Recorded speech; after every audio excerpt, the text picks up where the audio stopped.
విరామం తర్వాత సఖీ కార్యక్రమానికి స్వాగతం. సఖులు, మన దేశంలో ఔషధ చట్టం ఉన్నప్పటికీ అది చెప్పే నిబంధనల్ని ఏ ఔషధ ప్రయోగ సంస్థ పట్టించుకోవట్లేదు. ఇలాంటి అనైతిక ఔషధ ప్రయోగాలకు మనలాంటి పేద దేశాల్లోనే బహుళజాతి సంస్థలు చేస్తున్నాయి. కోర్టుకు వెళ్లే తాహతు గాని, వెళ్లినా సత్వర న్యాయం గాని మనలాంటి దేశాల్లోని చాలా మంది పౌరులకి ఉండదు. ఇలాంటి అనేక లొసుగుల్ని ఔషధ సంస్థలు తమ స్వప్రయోజనాల కోసం ఉపయోగించుకుంటున్నాయి.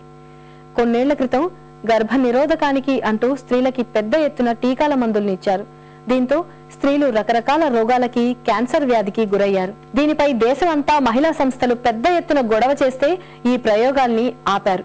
ఇప్పుడు గర్భాశయ క్యాన్సర్ నివారణ పేరిట ఇస్తున్న మందుల వల్ల అనేక సమస్యలున్నాయని, ఈ అనైతిక ప్రయోగాల్ని ఆపాలని ఓ స్వచ్ఛంద సంస్థ కోర్టులో కేసు వేసింది.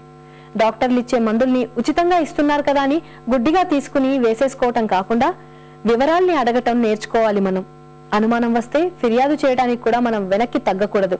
అప్పుడే ఈ రకం తప్పుడు ఔషధ ప్రయోగాలు ఆగుతాయి. మరి మీరేమంటారు? మీ అభిప్రాయాన్ని మాకు రాసి పంపిస్తారు కదా.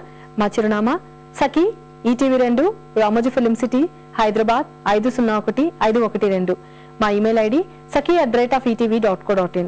మా ఫోన్ నంబర్ 04023556540. మళ్ళీ రేపటి సఖీ కార్యక్రమంలో కలుసుకుందాం. అందాక సెలవు మరి. నమస్కారం. మహిళా మణుల ప్రియమైన కార్యక్రమం సఖీ ఇప్పుడు యూట్యూబ్ ఆన్లైన్ లో www.youtube.com/etv2india లింక్ ద్వారా కూడా